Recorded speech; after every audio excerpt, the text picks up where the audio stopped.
Esta é mais uma edição da ação Traço a Traço, histórias de riscos, rabiscos e figuras da Bíblia PAC, a Biblioteca da Escola de Ensino Médio de Tempo Integral, professor Plácido Aderaldo Castelo, localizada no Conjunto Ceará 2, terceira etapa. Nesta edição, a figura da vez é o artista plástico Beto Cello. Nascido Roberto de Oliveira, em Jaguaribe, Ceará, em 1964, Beto Cello é também arte-educador, poeta, ilustrador de livros e teólogo. Na conversa a seguir, traço a traço, busca-se em riscos e rabiscos verbais apresentar à comunidade escolar professor Plácido Aderaldo Castelo a trajetória estética do artista, iniciada no movimento Massa Feira em 1979. É uma trajetória iniciada pelo autodidatismo e firmada posteriormente por estudos orientados, cuja consolidação está demonstrada por inúmeras participações em exposições, bem como por prêmios aí oferidos, como, por exemplo, o da aquisição primeira mostra de artes plásticas da Assembleia Legislativa do Ceará. Para esta conversa com Beto Cello, contamos com os alunos Emily, segunda série, turma B, e Vasconcelos, primeira série, turma E, como entrevistadores, e o Wendel Maia, terceira série, turma D, responsável pela captação de som e imagem e pela edição. Ao longo da conversa serão lidos poemas do entrevistado. Assim eu leio. Em silêncio, tomei óleo de carrapateira. Minha primeira experiência mágica, extrema, quase morta. Abriu-me na alma um novo estado de matéria, aflorando elementos exóticos à glândula pineal. Minha alma, agora subatômica e poética, habita metafórica fabulações para além das evidências da fala. Tomei óleo de carrapateira sobre as águas verdes do mar, em sublevação onírica sobre o claro escuro verbal, beijando a mão da lua onde nasce a luz dos sonhos. Tomei em silêncio, deixando-me sentir cada pulso, cada vibração diáfana dentro de mim. Sim, parece loucura. Rastro lingual, Beto Cello. Então, vamos iniciar, né, fazendo as perguntas para conhecer um pouco do Beto Cello. Eu tenho uma nova aqui nesse chá de carrapateira. Agora, eu queria saber como foi o seu processo de aprendizagem, assim, de autodidatismo na poesia, na arte. E o senhor é uma pessoa múltipla, mas tem múltiplos interesses, eu também. Então, eu queria começar por isso, pelo aprendizado, o contato com a educação. Bem, eu sou um menino de periferia e nos anos 70 foi assim o meu começo de perceber o mundo, né? De entrar nesse mundo, de o que é que eu queria, o que é que eu era, o que é que eu estava atrás e tal. E as artes plásticas foi o começo, foi onde eu comecei a perceber o mundo através das artes. E aí comecei como todo mundo, desenhando ali, copiando as coisas e me interessando cada vez mais por aquele universo simbólico, né, das artes plásticas. E aí nessa história eu sempre gostei de ler. Então, ler era uma coisa primordial para mim. Então, ler sobre artes plásticas. E aí foi esse processo de criação e de leitura, de busca de leitura, que não era fácil como hoje, assim, pelo meu contexto social, né? Era muito difícil você comprar livro, porque, como eu falei, como eu sou filho de uma família de classe média baixa, meus pais não tinham condições de estar comprando livro, e na escola eu não era um bom aluno. Assim, não que eu não fosse um bom aluno, eu tinha uma dificuldade imensa de aprender. Tinha muita dificuldade, era uma coisa difícil aprender. Mas estar junto com a galera, ir para a escola e compartilhar com os meus colegas era o que eu gostava. E lá a gente falava sobre artes, falava um bocado de coisa, algumas pessoas, né, juntas ali, os colegas e tal. E quando, por exemplo, ler era uma coisa que eu adorava ler, né, sempre gostei. Então lá era onde eu podia ler, onde eu encontrava alguma coisa. E a partir dali eu fui caminhando nessa história de querer aprender, né? E fui aprendendo sozinho, porque os processos de aprendizado, ou seja, de você entrar num curso, que já era difícil naquela época, não existia isso. Como hoje, em qualquer lugar na internet, você faz um curso ali, rapidinho você encontra sobre qualquer coisa, né? Naquela época era muito difícil o conhecimento, assim, você ir atrás. Então, eu fui catando as coisas que eu ia vendo ali, né? E eu posso dizer que o que eu aprendi foi através dos livros, assim. Eu não tinha uma formação ainda de alguém me ensinar, né? Então, os livros foram chegando, eu fui pesquisando e tal, e aí eu fui, então, tendo esse despertamento, né, para as artes. E a poesia também começa, não naquele tempo, a poesia, por exemplo, de fato, a poesia escrita, para mim, começa muito tempo depois, já depois de adulto, já agora, praticamente. Mas eu não posso, eu vejo hoje que ela sempre esteve comigo, a escrita, mas é um outro tipo de escrita, não é essa escrita, é uma escrita de ouvir e de pintar. A minha escrita é muito na pintura, né? Por mais que eu seja meu trabalho seja simbólico e surrealista, apesar de que eu trabalho com outras linhas de pintura, né? Mas sempre é contando uma história, sempre tem algo, né?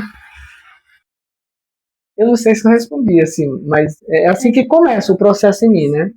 Você respondeu justamente o seu processo de aprendizado. É muito lindo dessa história, porque nós, como jovens, também reconheci muitas coisas de você. A gente vê que a gente é capaz também, não é porque você teve vontade na escola, você não tinha um tipo de inteligência, não tinha outro tipo de Isso, inteligência. exato. E uma sensibilidade enorme, porque você traduz o que você sente não verbalmente, através da arte. Exato. Eu só vim perceber o quanto isso é importante depois, porque quando a gente está dentro do processo, esse formalismo todo que as pessoas colocam a estrutura social é muito formal, né? Então, você só é inteligente ou você só consegue fazer se você tiver determinadas coisas. E aí, só para pegar um gancho, que é o seguinte, eu sempre não foi fácil ter as coisas para desenvolver os projetos. Eu sempre tive que criar a partir do que eu tinha, que era praticamente nada, entendeu? Que era mais a intenção, a invenção, ela vinha porque, por exemplo, um exemplo, né? Nas artes plásticas, você tem que ter papel, lápis, você tem que ter pincel, tem que ter tinta. Essas coisas eu não tinha, são coisas caras, sempre foram caras, mas eram mais caras ainda naquela época, né? Então eu tive que trabalhar com o quê? Com carvão, com as coisas que eu tinha ali pertinho e tal, papapá, essas coisas. Aí Lutando contra esse formalismo de que você tem que ter um pincel, você tem que ter isso, aquilo outro. Você desenvolveu sua criatividade, também você teve muito brilhar também, você tinha muita curiosidade, vontade. E então, uma coisa de discussão. E, grandes artistas, eles são fora da caixinha. Eles não são assim, não. Se você for analisar, Cássio, outros artistas, eles são múltiplos. Tem muitos artistas que são múltiplos. Não gostam de um interesse só e você vai associando. E você que tem uma inteligência tão além que você tem capacidade de fazer o que você queria com o que você tinha. E poucas pessoas têm essa possibilidade de ver possibilidade onde não tem. Exato. As suas obras elas têm um tom muito puxado para o surrealismo, mas ao mesmo tempo tem algumas obras que são puxadas mais para inspirações da vida mesmo, como cenários ou pessoas. As suas inspirações para as obras, elas são mais inspiradas na parte surrealista, mais pro realismo, ou só mistura as duas coisas? É assim, porque o meu processo de criação nas artes, né, nas artes plásticas, como eu já vi, que tem no mínimo tem mais de 40 anos, né, que eu pinto, né? Então, é mais fácil chegar, eu chego na tela ou no papel, seja qual for o suporte, eu vejo no suporte o princípio de alguma coisa. Não sei se você consegue entender. Tipo assim, eu pego um suporte qualquer, um papel. Quando eu pego aquele papel, uma madeira, seja lá o que for, é quase que instantaneamente, aliás, instintivamente, eu já vejo alguma coisa, imagino alguma coisa. Exato. Aí, agora, é como o processo literário, né? Veja bem, eu começo de um jeito e termino de um outro. Porque você vai lapidando. A ideia primordial é essa daqui. Isso. Ou eu coloco coisas, ou eu retiro coisas, e aí aquela ideia inicial, ela fica um fiozinho até terminar, ou às vezes nem tem. Mas é assim, aí no caso de um trabalho figurativo, né, que ele representa uma figura humana, ou um objeto, o mar e o vento, essas coisas que a gente chama de paisagem, né, é olhar, eu olho essa coisa e hoje é mais fácil para eu reproduzir, né, mimetizar essas imagens, entendeu? Por quê? Porque tem um processo lá atrás que eu sofri pra caramba para aprender, que faz parte daquele começo lá que como é que você desenha? E aí eu sempre volto no passado da minha dificuldade de como é o processo de observar. E isso é muito importante para um artista, entende? Como é que você se vê na hora do processo? Porque o processo para uns é bem racional, assim, tipo, a pessoa sabe, e para a grande maioria você não sabe, você simplesmente faz. É como andar de bicicleta, por exemplo, essa metáfora, eu gosto dessa metáfora da bicicleta. E como é que você ensina a pessoa a andar de bicicleta? Você diz assim, não, você sobe em cima, se equilibra e sai. Aí você está, tá joia. Aí você vai lá, sobe, e o que é o se equilibra? Assim, como é que você se equilibra, entendeu? Tipo, é a mesma coisa. Não, você pega o papel, exemplo, desenha, você olha e desenha. Ah, beleza. Como é que faz isso? Então, esse entendimento de como faz isso, para a grande maioria dos artistas, é inconsciente, né? Assim, é uma coisa que acontece e para outros não. Foi ensinado, assim, como é o processo. E aí eu descobri, depois de muita batalha, que para se, por exemplo, produzir uma coisa figurativa, que a gente chama de real, né? Olhar uma coisa e copiar essa coisa, é só observação. A única coisa que faz com que você, de fato, copie é a observação, é o processo de observação, porque o olho capta profundidade, largura, altura, entendeu? Aproximação. Os lados do cérebro, né, que vocês já devem ter visto alguma coisa sobre isso, o lado esquerdo do cérebro é o lado que opera essa percepção, que é diferente do lado direito, que trabalha com como é que chama, com a formalidade das coisas e tal, né? Então eu demorei a aprender isso. E quando eu vou, sim, então isso com a inspiração, com uma série de coisas, você consegue reproduzir. Esse é o processo, e não é fácil, e é fácil, porque para quem nasce, de certa forma, as pessoas, por exemplo, o artista, e aí eu não vou entrar no mérito da questão, porque essa é uma questão muito profunda, assim, se talento, você nasce com talento, ou você adquire talento, isso é uma questão filosófica muito profunda aí. Mas para uns não tem dificuldade, a pessoa chega e já, de certa forma, já sabe fazer aquele processo. Também. Pois é, que a gente diz, um talento, a pessoa tem um talento extraordinário, ela já desde criança ela sabe. E outras, esse talento precisa ser trabalhado, né? Mas, Se for o meu caso. na minha opinião, o esforço vai estar. E também isso é legal, né? A história do esforço também é fundamental numa obra de arte. O Picasso dizia, não sei se é exatamente isso, mas era 90% de trabalho e 10% de inspiração. Né? Ou seja, é muito trabalho. Você tem que estar trabalhando, suando, porque vem a inspiração, vem a coisa, vem. Mas como é que essa coisa pode ser arte? Você pode, então, fazer um produto literário, no meu caso, né? Um produto de artes plásticas. Né? Porque com tanto que a pessoa vai adquirindo conhecimento, as coisas fluem. Exato. Flui. E eu queria perguntar o que é a maçadeira. Assim, Isso, é assim. Mas eu vou introduzir aqui, antes do meu colega ler ali o poema. Esse aqui é um livro da Massa Feira, né? Eu estou aqui nesse livro aqui, achei isso maravilhoso. Depois Depois vocês podem dar uma olhadinha e tal. Só mostrar aqui a capa. É. Massa Feira, 30 anos, som, imagem, movimento, gente. É uma proposta coletiva, de arte coletiva, que a gente pode, então, depois do nosso amigo ler o poema. Sim, eu leio. Depois do fim da lua, os homens, como que quisessem decifrar o mundo, descem as águas acompanhados do tempo. Navegam correntezas para além do abismo lírico, sujeitos a anacrônicos desejos. Falam dialetos como aroma gelado de tangerina. Em seus barcos, ambições, fascínio, encantos, delírios de sal, amálgama da cultura. Nos olhos, calêndulas, mares, luzeiros celestes e um vago anseio. Desassossego que assombra as tardes dentro do poema. Aquieta-te, minha alma.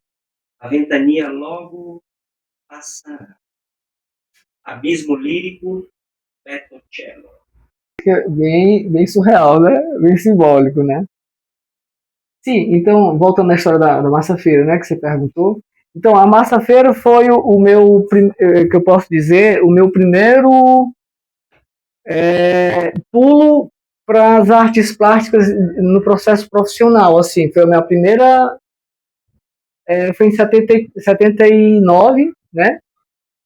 Foi o primeiro encontro.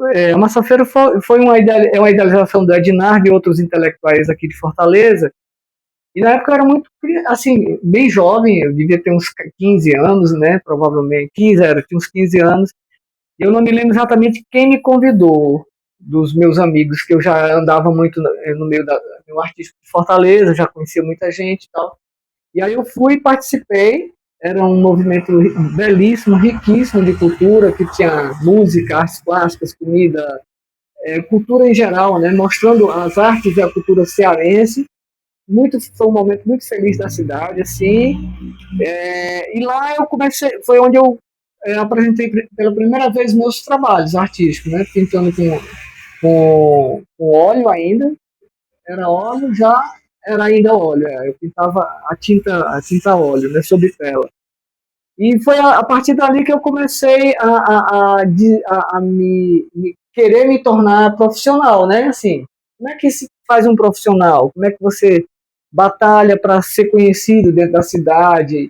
Então, vem todo aquele processo de você fazer contato com pessoas, para depois ser convidado para fazer exposições coletivas, né? E aí você vai, depois você faz. Aí começou, depois das primeiras coletivas, eu comecei a fazer os meus trabalhos, as minhas exposições individuais. E a partir daí eu fui sendo mais um artista dentro da cidade de Fortaleza, né? E ali começa o meu processo de profissionalização, né, artística. Sobre os livros que o senhor disse que gostava muito de ler, o senhor já usou de inspiração alguma leitura que o senhor fez para alguma coisa, algum poema? Ou como os livros influenciaram na sua vida? Como eu falei, desde sempre, né? Primeiro eram os livros de artes plásticas, que aí eu me lembro da primeira coleção de artes plásticas que a minha mãe me deu, que era vendida ainda, o cara saía na rua vendendo de porta em porta, que era o Galego, não sei, vocês não vão saber, porque vocês são muito jovens, mas naquela época tinha a história do Galego, o cara saía de porta em porta, né, professor Manduca, vendendo os livros, vendendo o que ele tivesse ali, os produtos dele. Aí um cara que vendia livros foi vender enciclopédia e tal, e aí vendeu para minha mãe já sabia que eu já estava vendo meu processo de criação, né? Me incentivou, comprou esses livros, e a partir dali eu comecei a entrar num mundo que era o mundo que eu tanto queria, que eu não conhecia. Eu fui então tentando pegar esse mundo, né? Fui tentando compreender esse mundo. Aí eu comecei a ouvir sobre surrealismo, expressionismo, impressionismo, cubismo, e todos os outros movimentos artísticos, né, que já vinha do começo do século XX, né, que nós estamos hoje no século XXI, então eu estou falando de uma conversa que começou lá no século XX, final do século XX. Então, o que eu aprendi nas artes plásticas inicialmente e na literatura, ela veio lá desse tempo. Então, eu comecei além das artes plásticas, conhecer Picasso, né, Gauguin, quem mais? Vocês conhecem algum desses artistas do passado? Salvador Dalí, que era um grande referencial para as artes plásticas no surrealismo, né? Que o Van Gogh também era um artista extraordinário, mas ele era do figurativo, né? Que era um outro processo de pintura, uma outra forma de ver o mundo e tal, que eu adorava. Então eu consegui pegar essa galera toda e comia esses livros e conversava sobre esses assuntos. E nessa história eu comecei a entrar a literatura russa, né? Aí eu comecei um menino da periferia, lá das quebradas, pobre, começou a ler os russos, né? Tchaikovsky, Dostoiévski. Lógico que eu não tinha esses livros, porque Tolstói, né? E eu não tinha os livros, eu lia dos meus amigos, que na época já estavam entrando na universidade, eu era ainda muito jovem, mas eu sempre tive contato com pessoas mais velhas do que eu, então isso também fez uma diferença imensa para mim, porque contato com pessoas mais velhas, você aprende coisas que você na sua juventude não conseguiria entre os próprios jovens, não é fazendo nenhum tipo de qualificação, né, de experiência, Experiência diferente de vida. né, experiência de vida que você vai, então através dessas pessoas eu comecei. Aí foi lá também, voltando um pouco para a história da Massa Feira, foi lá que eu fui vendo os artistas do Ceará, conhecendo Ednardo, né, os irmãos dele, uma galera que cantava muito legal, bicho, naquela época, uma banda. Puxa vida, me falha a memória agora. Eu lembro já que a galera fazia show no Teatro José de Alencar, em frente ao Teatro José de Alencar, no momento. Era era um quarteto violado, não, quarteto, uma banda antiga daqui de Fortaleza, quarteto, Quinteto Agreste, não é quarteto não, Quinteto Agreste, e essa galera toda a gente ia lá para a praça, porque era um momento histórico, a gente estava vivendo a ditadura, né? Então a gente ia para as praças, para as ruas, protestar, e partir da universidade ali, da 13 de maio, todo mundo saía, se terminava no Teatro Zé de Alencar, todo mundo, aí tinha um grande show, comício, e lá todo mundo se expressava, né? E aí rolava tudo, artista plástico, poeta, todo mundo estava lá. Militante, o cara que estava passando não sabia nem o que estava acontecendo, mas ficava ali ouvindo, porque o som era legal. Então, isso foi a efervescência que eu vivi e tal, e eu me perdi um pouco no que eu estava falando. Sim, as referências. E aí a história da Massa Feira está nesse processo aqui, né, de eu estar junto com aquela galera, de ver aqueles grandes artistas que a gente hoje tanto gosta, Fagner, Ednardo, Belchior, e toda essa galera aí que a gente já conhece e que ama de paixão, eu, né, mais especificamente. E também nós temos a participação de Patativa do Assaré. Patativa, me lembro. Patativa do Assaré, cara. Os irmãos, Anacleto. Então, toda essa galera esteve presente lá. Foram 3 dias maravilhosos, né? E eu, bem jovenzinho, mas já estava ali naquela história ali, né? O senhor percebe que em todo esse decorrer da vida você estava formando a identidade. Sem saber, mas estava, né?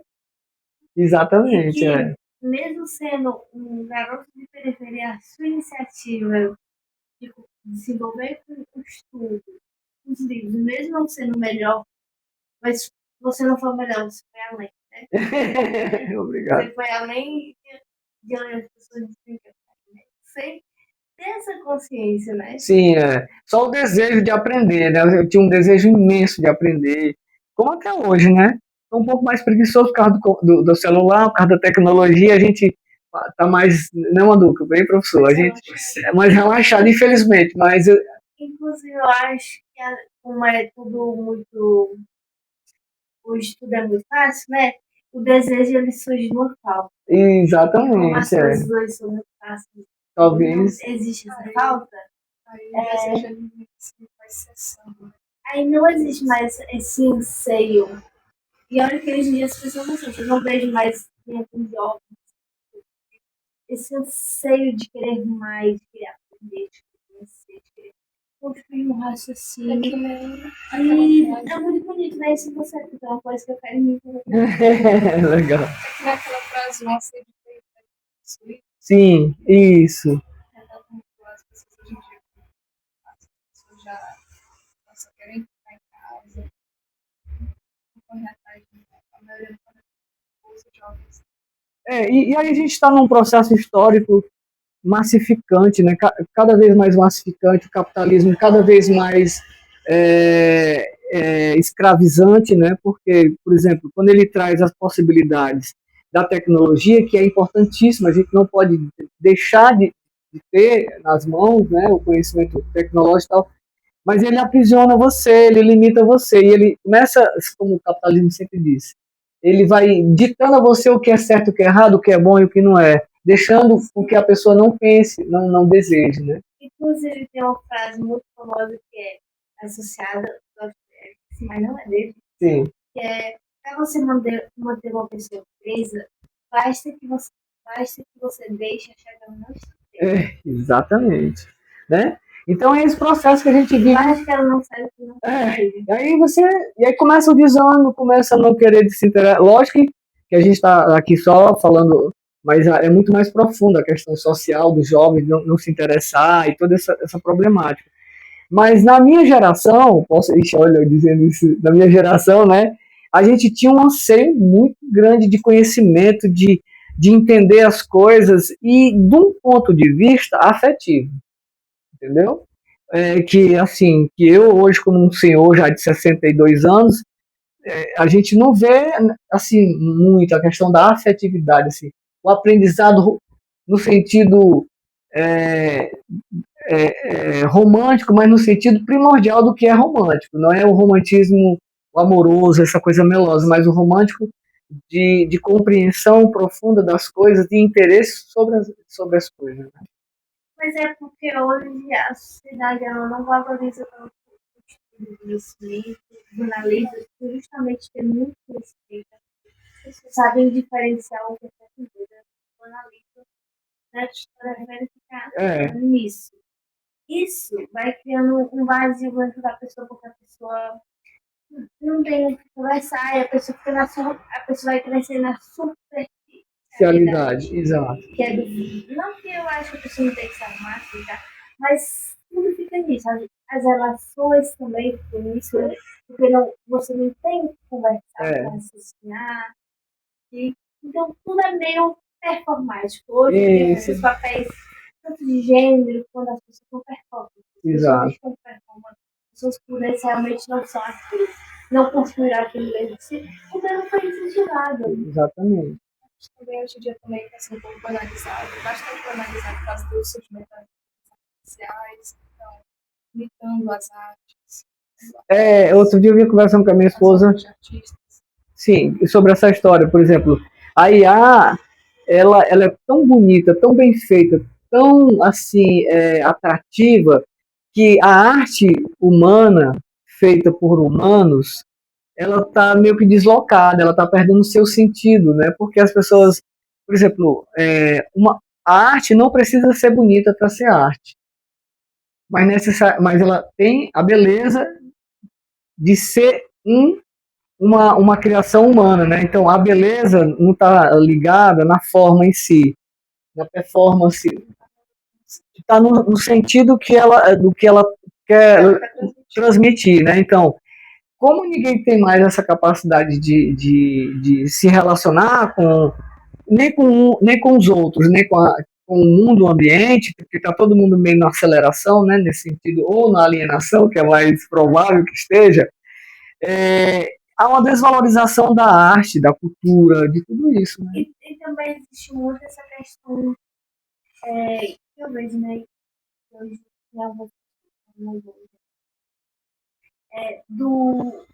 a adoração muito a seres mitológicos, assim, a você se distanciar do humano, querer se distanciar do ser humano. Olha, tu tá entrando nos papos da teologia aí. Tô brincando. Se você quiser discutir, você vai estar me ensinando. É isso mesmo. Eu estou aqui dando uma opinião. Você pode vir me ensinar como uma pessoa mais velha. Eu, é, Sim, eu leio. O sol desceu lento por trás da cerca, e a estrada, sonolenta, anoiteceu violácea. Um vento fresco varreu as flores do limoeiro que caíam no alpendre, balançou as folhas, misturou os gravetos amontoados no meio do terreno. Zuniu no cabelo da moça que parecia longe, perdida entre as estrelas, quando se penteava tranquila, espreguiçando na porta. Seu corpo tinha cheiro de fogo, beijo, paixões, poemas guardados na porcelana dos olhos. Tinha mãos quentes e olhar seguro. Sonhava felicidades quando chorava. Não parecia ingênuo naquela beira de estrada, no Rio das Mágoas. Da moça que parecia longe, Bertuccello. Foi linda essa leitura aí, gostei. Então, Se o senhor fosse olhasse toda a sua carreira, toda a sua, toda a sua trajetória na arte, né? Como o senhor veria, como o senhor descreveria toda essa trajetória? é, assim, hoje em dia, sempre foi difícil, né? Sempre foi difícil. Assim, lógico que o mundo é grande, uma quantidade imensa de artistas, de pessoas, e cada pessoa é uma realidade, né? Cada pessoa tem seu contexto histórico, mas eu acredito que na maioria das vezes os artistas estão sempre numa luta muito inglória, sabe? Muito difícil porque lidar consigo mesmo, né? E com o processo da criação.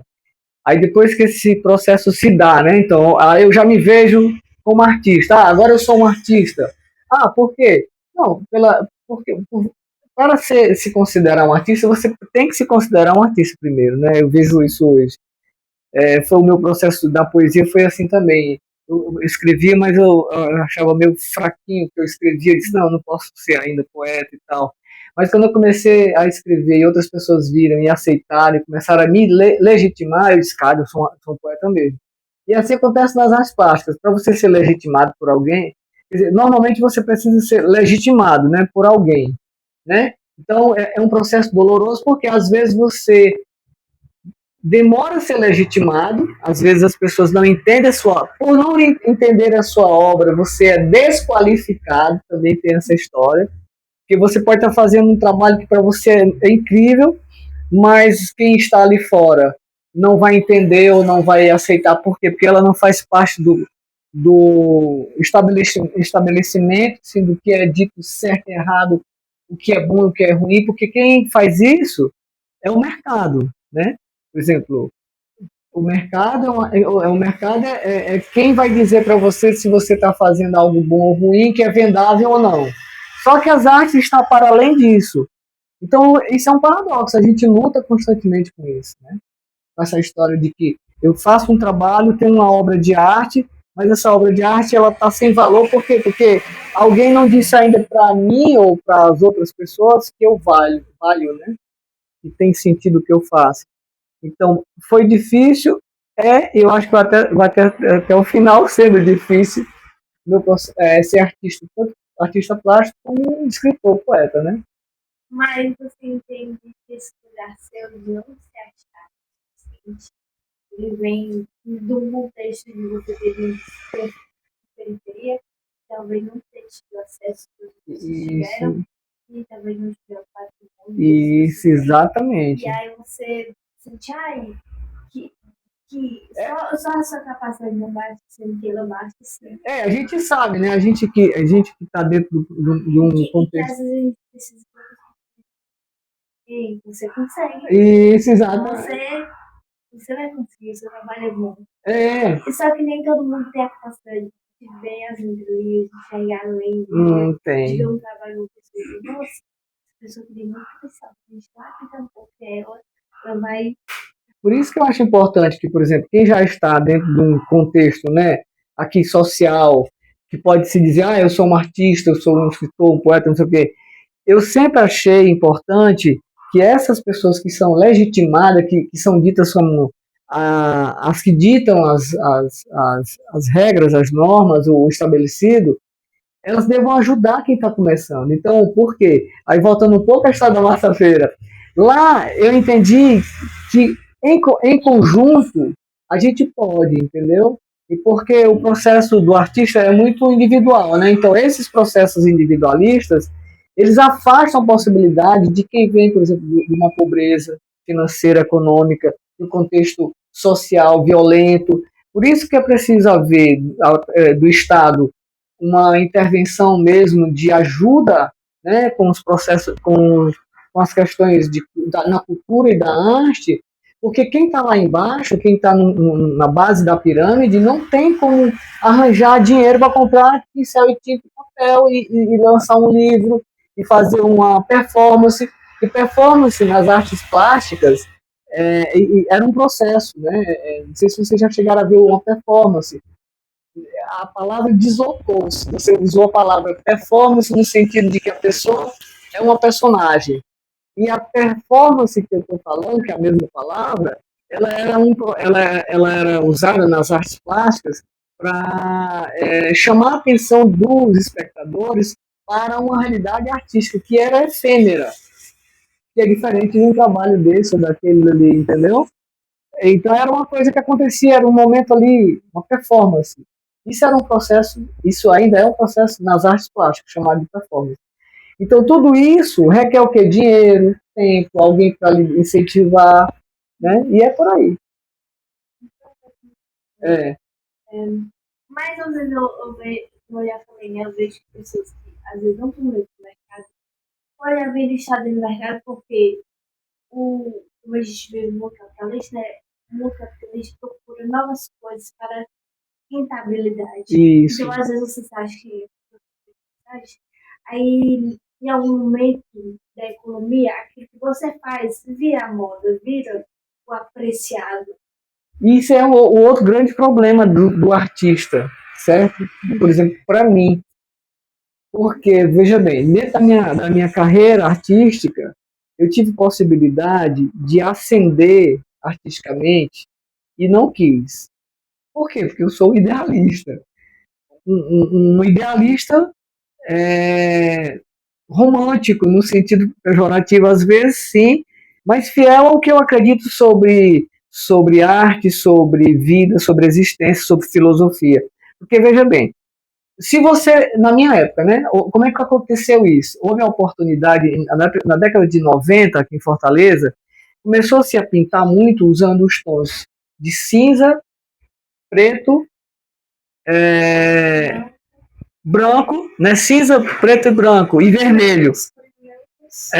Exatamente, cores neutras. E o vermelho, né?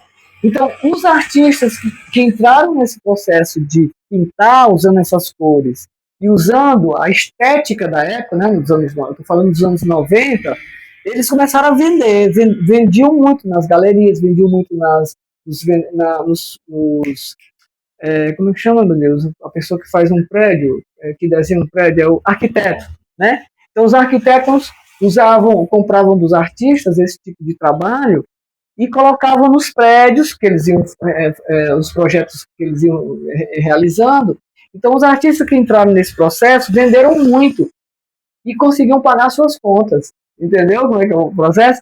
Como eu sou um colorista, você vê pela minha obra, né, meu trabalho é muita cor, muitas. Sim. E eu viajo muito nas coisas, eu não sou fixo em um só tema, nem uma só forma de pintar.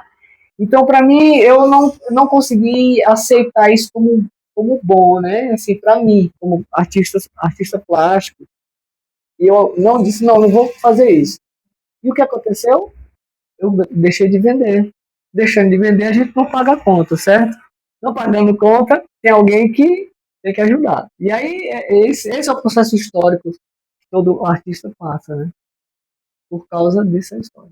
Sim, eu leio. Não importa. Meu olhar agarrou-se às lanternas vermelhas luzindo no asfalto, onde o ciclista trafegava em zigue-zague entre os carros, perpetuando o sentido humano de vida longa. Tornei-me poeta, a a ilusão de um olhar de múltiplos versos. Vida louca, Beto Cello.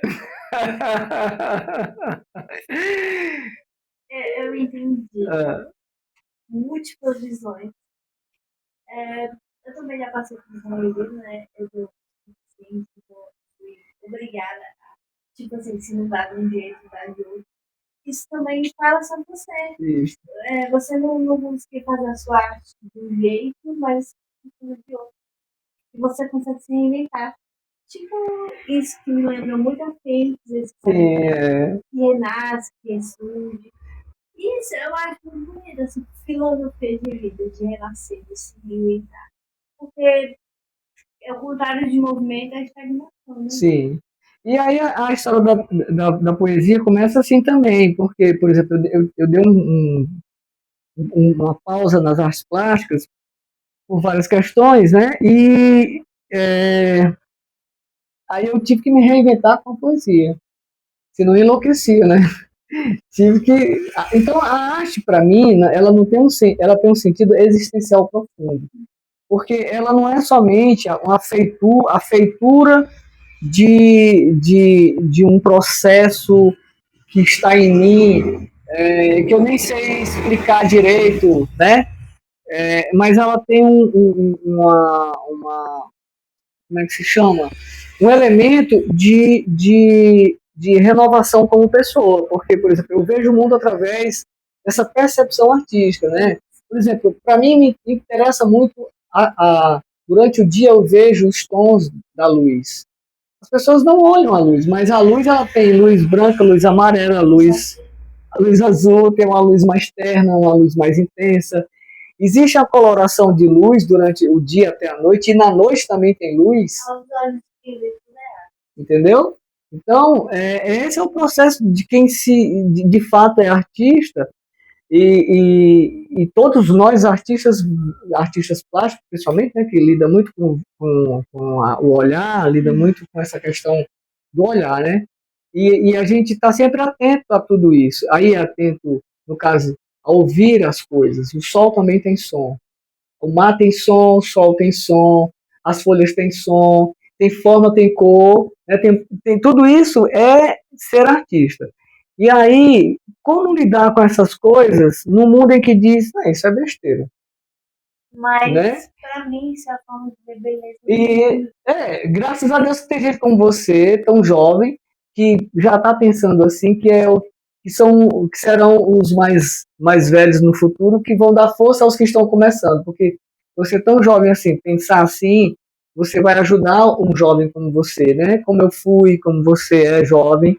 E a gente precisa desse olhar poético, desse olhar artístico, que também dá dinheiro, certo? Porque as pessoas acham que isso não pode dar dinheiro, mas a arte também dá dinheiro. Também tem a banalização. Né? Isso é muito banal para as pessoas, né? Ai, quem faz arte é bandido, não tem nada. Vagabundo, né? Principalmente Isso, grafite, né? Mas isso é porque a gente tem periferia.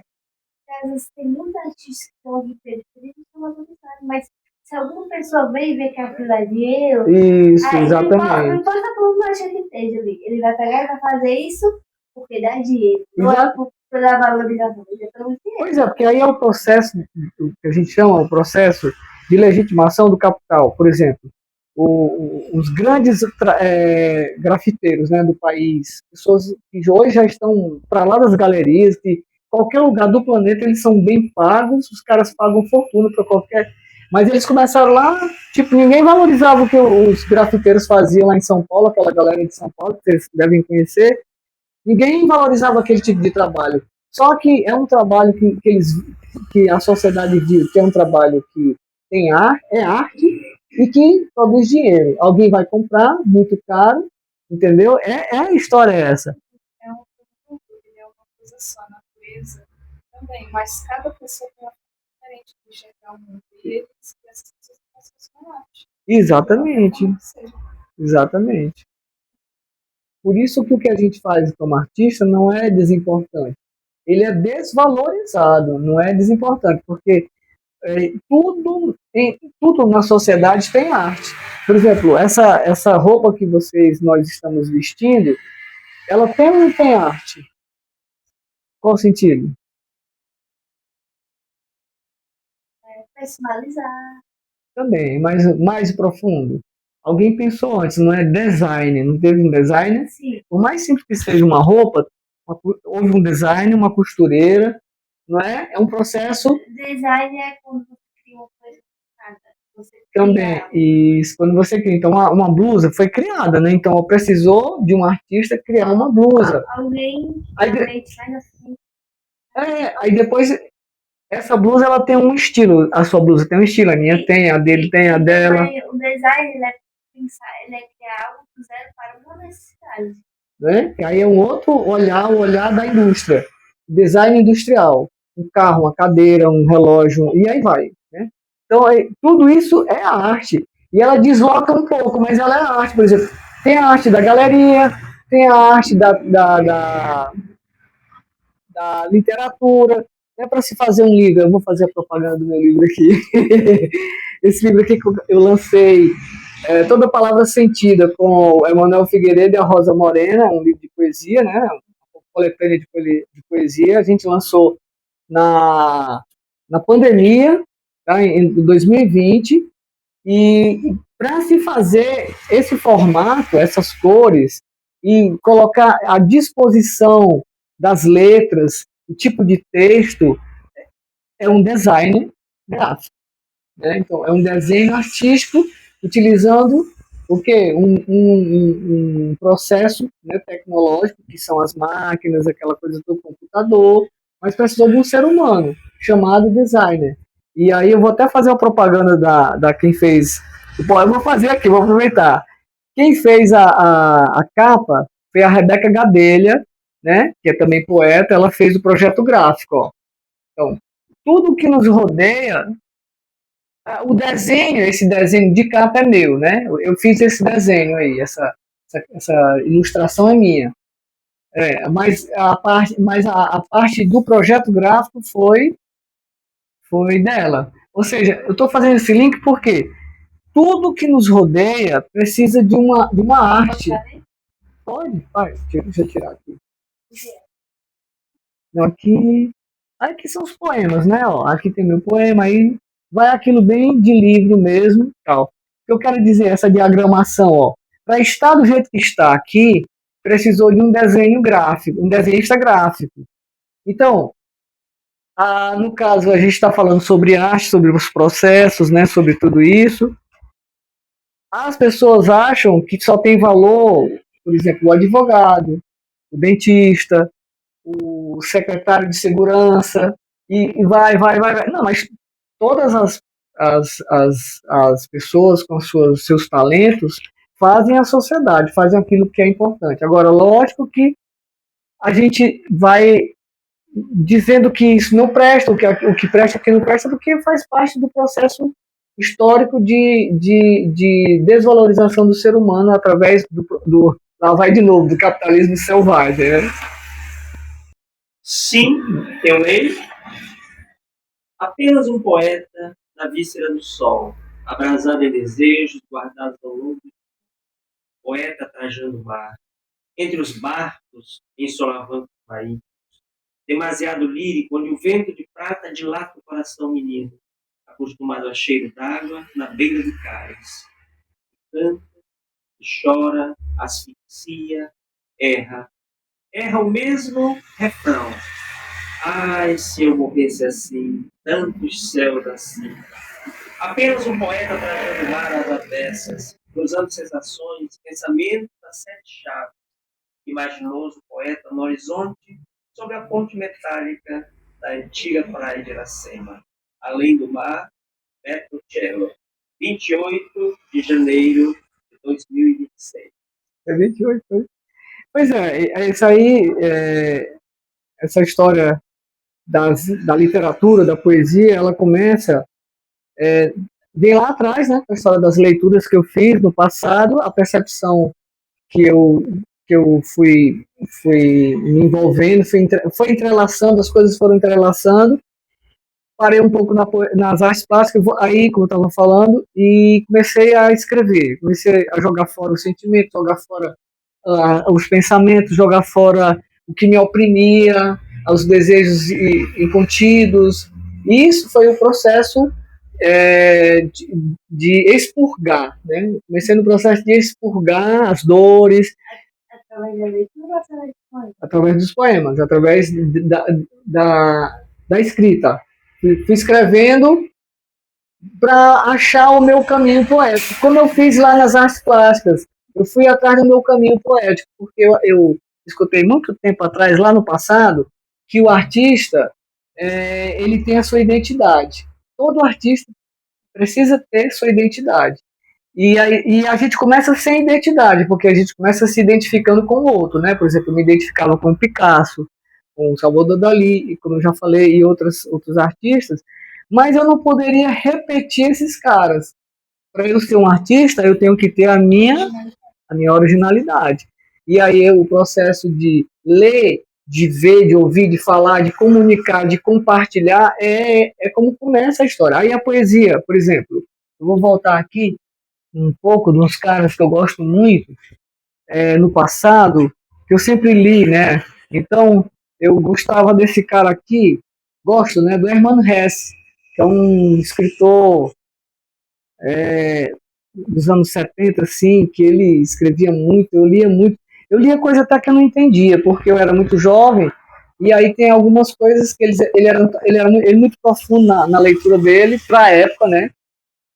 Mas isso me ensinou, mesmo não entendendo, eu ia lá no dicionário, né, que é uma coisa que eu aprendi antigamente era assim, eu ia lá no dicionário, nessa fome de compreender as coisas, eu não sei, mas tem uma forma de aprender. Aí eu ia no dicionário e começava a entender as palavras difíceis, os contextos, eu conversava com as pessoas para entender contexto e tal, essa coisa toda. E aí eu fui, aí consegui encontrar um cara chamado Fernando Pessoa. Vocês devem, com certeza, conhecer. Então, Fernando Pessoa, aí, muitas pessoas, Adélia, né? Adélia Prado, certo? Isso aqui é o meu material de começo, né? Pablo Neruda, que era assim um negócio extraordinário, né? Que até hoje eu leio. Esse aqui é o meu livrinho de cabeceira. Ferreira Goulart, certo? Isso aqui é as coisas que eu lia e que foram guardadas. E aí tu me fez uma pergunta em que eu me influenciei, né? Sobre se eu li alguma coisa. Por exemplo, nesse texto que ele leu agora, que o professor Manduca leu agora, eu faço uma citação, além do mar, né? Eu faço uma citação de uma música do Ednardo, que ele diz assim, do Pavão Misterioso. Ai, se eu corresse assim, tantos céus assim, né? Não, como é o tom? Mas se eu corresse assim, tantos céus assim, tantas coisas, muita história eu tinha para contar. Não é se eu. E eu sempre cantei errado. Se eu morresse assim. Aí a minha mulher dizia, se eu corresse assim. Vocês entenderam o trocadilho? Então, são essas coisas que fazem a gente entrar no processo de criação e tal. Então, de vez em quando eu uso eu cito, né, boto entre parênteses o texto e tal, do artista, do poeta, seja lá quem for. Mas isso aqui eram só leituras, não eram ainda, eu não fazia poema, né? Eram só leituras que me influenciaram. Quando eu comecei a escrever, e atrás daquela história de ter o meu estilo, de ter a minha voz poética, né? Como eu tive que fazer a minha voz pictórica, né? Eu estou usando aqui, né? Estou distanciando as palavras, mas o sentido é mesmo. Então, eu tive que ter a minha voz pictórica, ou seja, como artista plástico, eu tive que ter o meu universo pictórico, a minha forma de pintar, meu estilo, a minha maneira de me expressar, né? Como poesia, eu também tinha que fazer isso. Aí, o que é que eu fiz? Eu já tinha lido bastante esse pessoal todo, e eu comecei a ser como qualquer outra pessoa, escrever ingenuidades, né? Você vai escrevendo o que sente, coisas profundas e ingênuas, mas profundas para você e muito ingênuas para quem vai ler, porque A literatura tem isso, né? Você pensa que está escrevendo algo, mas o outro lê e diz, vixe, muito gênio, você tem muito bobinho. Porque é um começo, né? Um começo a gente sempre não sabe. Isso foi o que se deu comigo, assim, eu achava que era muito bobinho o que eu escrevia. Dizem, né, que a pessoa escrever é tipo um terapêutico, né? No começo começou assim. Super terapêutico. E eu acho que essa coisa da pessoa não conseguir se conectar, porque as pessoas estão desconectadas no mundo, da cultura. E aí a gente se conecta se juntando, conversando, se envolvendo. Trocando, né? E as pessoas não têm mais essa iniciativa de se envolver, de ir atrás. Muito por essa questão do desejo também, que como é muito, se não tem aquele desejo de você aprimorar, você ter repertório mesmo. Sim, repertório, a palavra é repertório. Vou pegar teu gancho aí. Essa história de repertório é fundamental, né? Quem você leu, quem você consumiu, vai influenciar profundamente em quem você vai se tornar, no sentido tanto literário, artístico, como existencial, né? Com quem você diga-me com quem você anda, que eu direi quem tu és, né? Então essa história é muito verdadeira. Então esse referencial, no caso, né, dos artistas plásticos e dos escritores e poetas e tal, mas um cara que me deu assim o pontapé para eu poder ver que eu sabia o que eu estava fazendo, assim, né, por onde eu estava entrando, né, na poesia, foi o Manuel de Barros. Esse cara aqui é extraordinário. Quando eu vi a primeira vez os poemas dele, eu fiquei fascinado. E eu disse assim, cara, eu faço poesia. Porque eu achei uma coisa assim tão linda, tão surreal, tão próximo à minha forma de ver o mundo. E eu me reconheci, né? E aí, a partir dali, eu fui criando uma firmeza, lógico, que aí a gente vai sempre atrás das pessoas, de pessoas que já têm mais conhecimento do que você, que faz parte. Claro. Você tem que ir, você tem que ir atrás de pessoas que já têm mais experiência para você poder ter um lastre, né? O lastro, né? Ser lapidado. E ser lapidado também, tal. E aí, entre tantos outros, nós temos aqui o querido Federico Garcia Lorca também, então, o espanhol, e aí eu não saberia nem dizer quantas e quantas coisas eu já li, livros já li, autores, e aí isso é o meu lastro, né?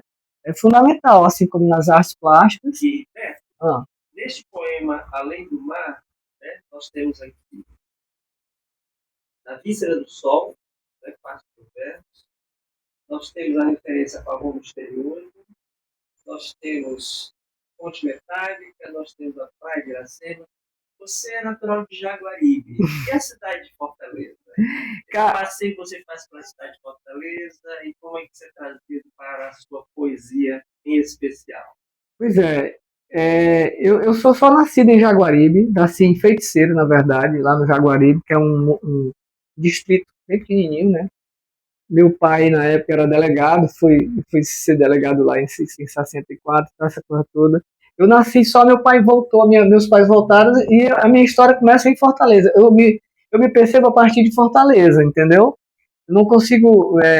toda a minha existência, a minha percepção é a partir de Fortaleza. Tudo que eu vivi, vivo e vou viver, né? E o mundo que eu conheço é o mundo dos livros. Você criou um senso de pertencimento?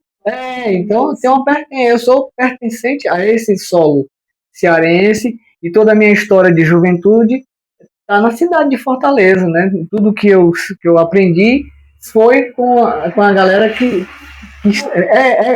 estava em Fortaleza naquele tempo, né? Sim. Depois uma sua identidade. Isso.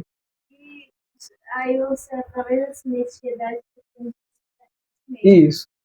E aí, por exemplo, eu falo nesses textos, eu falo dessa cidade bonita, do sol, da alegria, das coisas legais. Porque, assim, existe um outro lado de Fortaleza que é muito madrasta. Eu vou usar essa palavra aqui, porque a gente usava muito no passado essa palavra, madrasta, né, no sentido pejorativo. Não que as madraças sejam pejorativas, mas porque ela é uma cidade muito separatista, né? Você vê a desigualdade social extrema. Sempre foi assim. Lógico que teve algum governo, tem algum governo que se aproxima mais do social e desenvolve mais a questão da educação, da cultura, das artes na cidade, mas é muito pífio, é muito pequeno, entendeu?